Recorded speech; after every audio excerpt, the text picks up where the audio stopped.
comments. Okay, now we're going to move to your reference. And you did a good job by looking and saying that a lot of what we know the Quran, where it came from, probably came from not from Iraq, not necessarily from Kufa or Baghdad or even further afield, and not from Damascus. It actually came from much further east. And you talked about Merv, which today is Mary. That's the name, and it would be on the maps today. Mary is the name.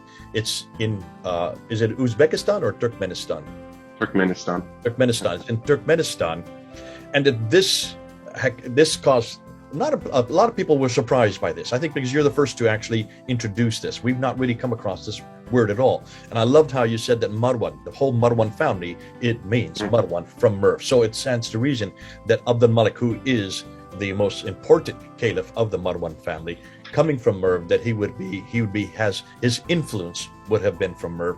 Most of his background, his upbringing, all that would have been in Merv. And this is the question that came from Todd Beamer. Todd Beamer asks this. He says, are there any examples of Christian lectionaries, if it is from Merv, are there any examples of Christian lectionaries or Arabic lectionaries that have been found from that area of Merv or elsewhere that fit that time in that place? If it is from Merv, where are they, is what he's asking. Why don't we find any example? Or maybe there are, maybe you're aware of some. So unfortunately, we don't have any Aramaic lectionaries from that tradition. There are Aramaic lectionaries from other churches, from the Nestorians, from Jacobites, Melkites, those churches that are still around, basically, and they kept their traditions alive, and we have old manuscripts which have been copied, but none of this tradition other than the Quran itself, because no other church would copy those manuscripts, right? So that's something that just doesn't happen.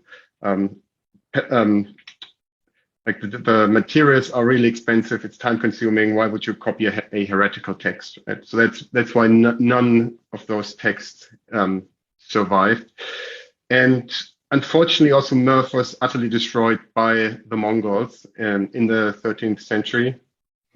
And they burned everything down, killed the entire population, and really nothing is left of the city. So it's possible that we could find something in Merv if there's really an effort to dig up Christian sites there. I mean, there are digs going on, but it's a really large place, very big archaeological site. So it's going to be a needle in a haystack to find like an Aramaic lectionary of that specific tradition. Hopefully they will at some point. As of now, we don't have anything, unfortunately. That's interesting. So in your response also, I remember when you responded to Todd, you did say also that the archaeological digs that are there are mostly on Buddhist sites. There seems to be a eagerness to look at the Buddhist sites. So far, they're not really interested in the Christian sites. And yet it would be the Christian sites where you would, if there was any text that would be the archetype or the antecedent to what we now became the Quran, that would be where we would find them. We would find it if they. So the Buddhist sites were really interesting to the archaeologists, because that's like the most westward place that we know of where we actually found Buddhist temples and monasteries. And that makes it really interesting.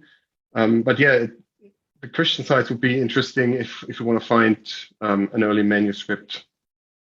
We have, and some of the comments that have been coming up also have pointed out that what Mel found, Mel from Sneakers Corner, that a lot of the pictures, a lot of the artistry has Chinese looking characters. Even these Muslims are depicted as possibly Mongols, but many of them are from the Far East, even further east, which would also support what you're saying, that if this is all happening in Merv and there is that influence, that Buddhist influence is coming in from the east, that would also appear on the art.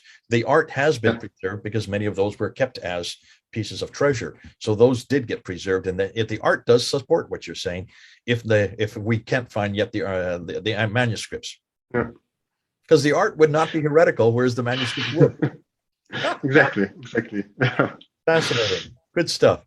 Thank you so much. Okay, well, listen, if you have people want to respond to that, Todd, does that answer your question? Let us know right here in the comments. This is Jay and Thomas, over and out.